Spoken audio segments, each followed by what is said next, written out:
Welcome to GeoCNN, where we bring you everything new about geology. Hi, I'm Annie. And I'm Huma. We are GeoCNN and bringing you the latest news on everything geology. Today we'll be discussing one of the most famous and catastrophic natural volcanoes in all of history, Mount Vesuvius. What is Mount Vesuvius, you may ask? Mount Vesuvius is a stratovolcano in the Gulf of Naples. Located near the shore, it is approximately 9 kilometers east of Naples. Okay, this special segment we're going to go over the different types of volcanoes. Mount Vesuvius is a stratovolcano.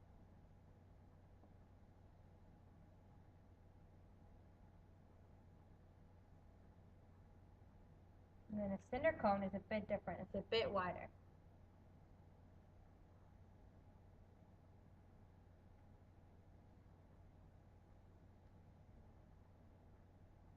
And last but not least is a shield volcano.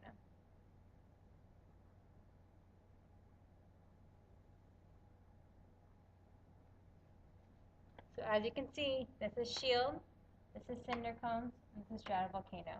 The Mount Vesuvius was a stratovolcano. As you can see, Mount Vesuvius is an extremely large cone-shaped volcano. Pretty ominous if you ask me. But specifically, the volcano is 6 cubic miles and contains interleaved layers of tephra, lava, and volcanic debris. The type of eruption of Mount Vesuvius is referred to as Plinian, because it is named after the naturalist Pliny. Now we are going to take a look at the busy lives of the citizens of Pompeii and how the ash can actually help the soil. Hi, what is it that excites you so much about Pompeii? Peter, every time I've come here over the last 30 years, walking through the gate into this place is like walking through a portal into the Roman Empire. Pompeii is a Roman city. Like every Roman city, it's got all the public buildings, the forum, the marketplace, the basilica. It's got theatres, the amphitheatre, it's got shops, brothels, laundries, everything is going on. But on the 24th of August, it's an extremely hot and sultry day. It's the middle of the day, but then it all goes wrong. And they have no idea what's going to happen. Thanks to the minerals spewed out by Vesuvius over many thousands of years, the soil around here is extraordinarily fertile. All sorts of crops flourish here, in particular the grape and the olive. Yeah, it's due to the pyroclastic flow that came and the speed it takes to become solid. So at this edge it's crumbly, but what further down I've seen pyroclastic mud. Did that cool in a different way? Yeah, exactly. For instance, along the shoreline, because of the contact with seawater, the volcanic material solidified very quickly. So it became like a rock. In such an eruption, tephra is ejected into the atmosphere, creating what looks like a big mushroom cloud. Mount Vesuvius's column is projected to have reached about 66,000 inches high. Oh wow, Anne, that's just incredible. And just why is this volcano considered to be one of the most dangerous and legendary? Because of its eruption in 79 AD, which buried the ancient Roman cities of Pompeii and Herculaneum. Although it's an active volcano which had multiple eruptions before and after, that eruption specifically caused the most damage and killed the most lives, which is why it is the most famous. The day leading to August 24th, earthquakes began occurring. These were the first of several warning signs that Mount Vesuvius would explode shortly after. Listening to you talking, Giuseppe, it's extraordinary how long this whole catastrophe took. Eruptions like these are different from earthquakes, which are instantaneous. This is a long tragedy. A long tragedy indeed. Now, Guy, what do you think the people who managed to escape from all this, as they were escaping, if you like, what did they think had happened? Why did they think it had happened? They literally thought it was the end of the world. I mean, they had no idea it wasn't all over the rest of the world, that it wasn't just here. And imagine the sky this dark in the middle of the day, along with all the noise and the horror. Some of them thought they'd seen the shadows of giants coming out of the ground. Others thought the gods had completely abandoned them. I mean, it was absolutely terrifying. They had no idea how a volcano worked, or even that Vesuvius was a volcano. Clearly, many years ago, there were misconceptions as to why a volcano erupted, the consequences and damage of an eruption, and incredibly what a volcano even was. During this time period, people accepted the widespread idea that the gods controlled these events. Many weather-related events and natural disasters, such as thunder and earthquakes, were explained by the gods being mad with the human race. Grr. Jumping many years into the future, we currently have become much more educated as to why volcanoes erupt and how we can look for warning signs that one could possibly erupt. When a volcano is potentially about to erupt, magma underground will form in piles called magma chambers. When the magma lies in these reservoirs, they cause gas emissions to flow out of the top of the volcano. The gas known for coming out of the volcano is sulfur dioxide. The sulfur dioxide is very important to scientists and volcanologists because it can be measured at a later point in time and researched. Riding back to the magma, when the magma begins to build up, visible swelling occurs. Besides gas emission, this is another huge warning sign that a volcano may erupt soon. The moving of this magma causes slight vibrations and movement below the earth. Therefore, this causes small earthquakes. Now we will discuss what technology is used to pick up on the signs. The use of seismographs will show the intensity of the earthquakes, while tilt meters report on the amount of swelling that's occurring on the ground. Correlation spectrometers are used to measure the amount of sulfur dioxide being emitted. For 2 days and nights, the volcano rained terror on all those in its path, killing almost everyone in the city. After the eruption, Pompeii was lost and forgotten for almost 1,700 years.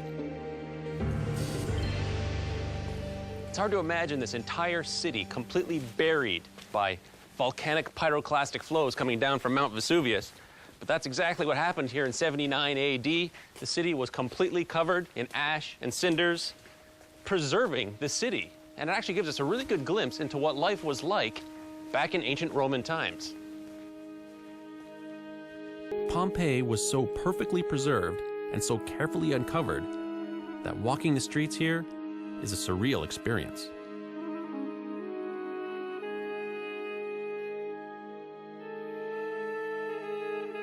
The whole city is a window into the Roman Empire, frozen in time, at the height of its power. 300 years ago, when the unearthing of Pompeii began, 18th century archaeologists made an amazing discovery.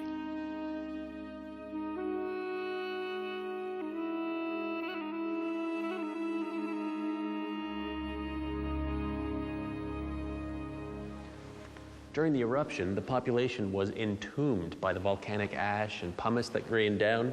And when the archaeologists started excavating the site, they found these empty spaces and they filled them in with plaster. And you can actually see the features of these bodies from the ancient Pompeians.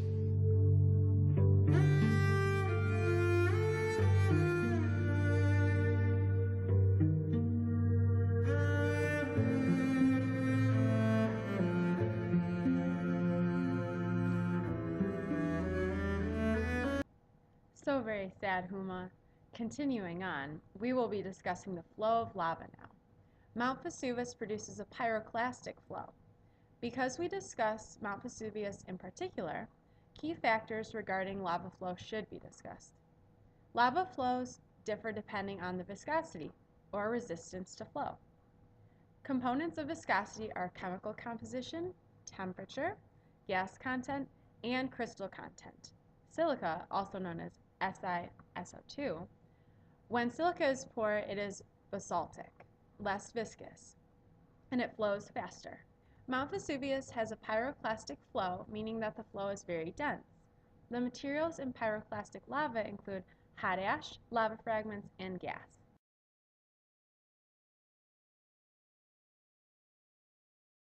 That eruption in 79 AD ejected a cloud of stones, ash, and fumes to a height of 20.5 miles, spewing molten rock and pulverized pumice at a rate of 1.5 million tons per second. An estimated 16,000 people died due to hypothermal pyroclastic flows. Pompeii and Herculaneum were obliterated and buried underneath massive pyroclastic flows. As you can see, the general shape of the ash and cinder falls is shown by the dark. This rare footage shows a 1944 eruption of Mount Vesuvius, which is not as destructive as 79 AD, but still dangerous and reflects what Pompeii would have looked like, since we don't actually have footage from that time period.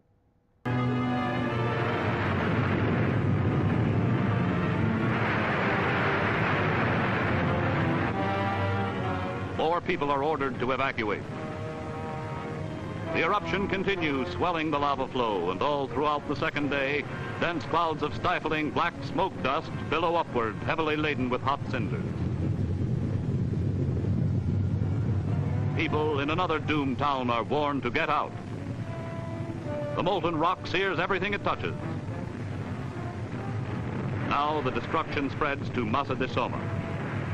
It vies with war for diabolical supremacy.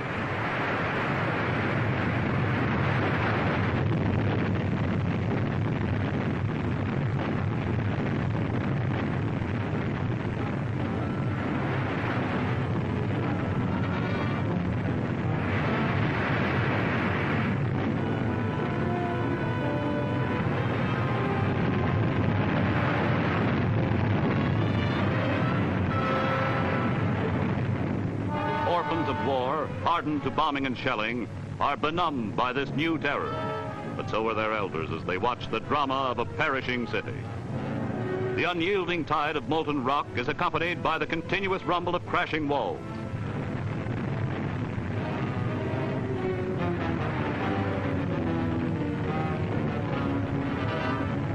Faces reflect the tragic scene.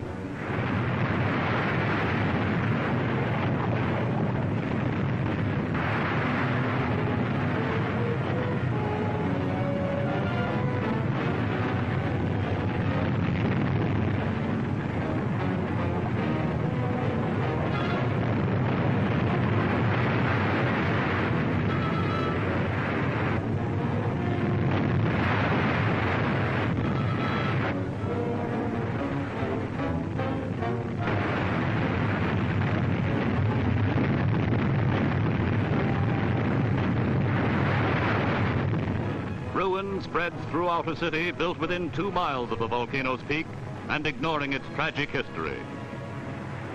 They move to safe havens, but they'll come back. Each generation seems to forget this horror, though once in every century the cycle of the volcano's activity seems certain to reach a period of unpredictable danger.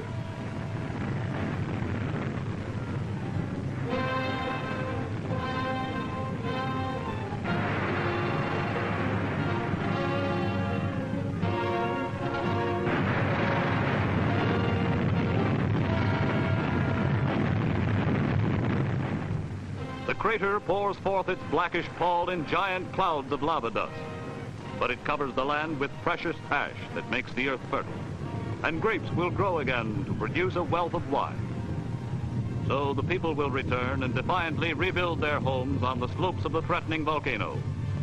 They call the slopes the Happy Land, and all Italy prays that happier days will come once more with the end of this devastating eruption of Mount Vesuvius.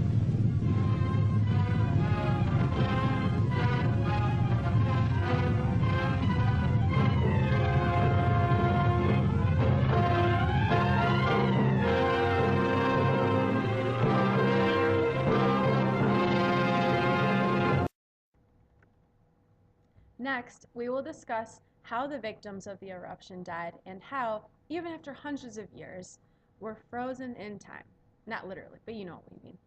Even today, experts still debate on how the victims died. Was it suffocation? Heat exposure?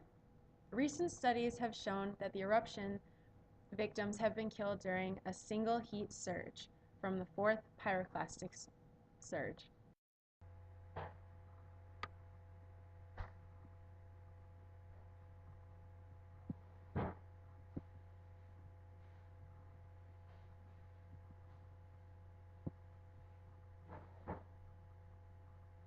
And what if they just ran inside for shelter? Being inside provided no shelter at all. Victims were obliterated immediately. Today, more than 3 million people are at risk if Mount Vesuvius were to erupt again. Keep in mind that Mount Vesuvius is still an active volcano and could at any time erupt. At any minute? That is frightening, Anne. It is, Huma, it is. To wrap up our segment, ladies and gentlemen, Mount Vesuvius was an extremely devastating volcano and disaster, which eerie wreckage and bodies still leave people in awe today. Thank you. Thank you. For more information about Mount Vesuvius and the destruction of Pompeii, please log on to our website, gocnn.com.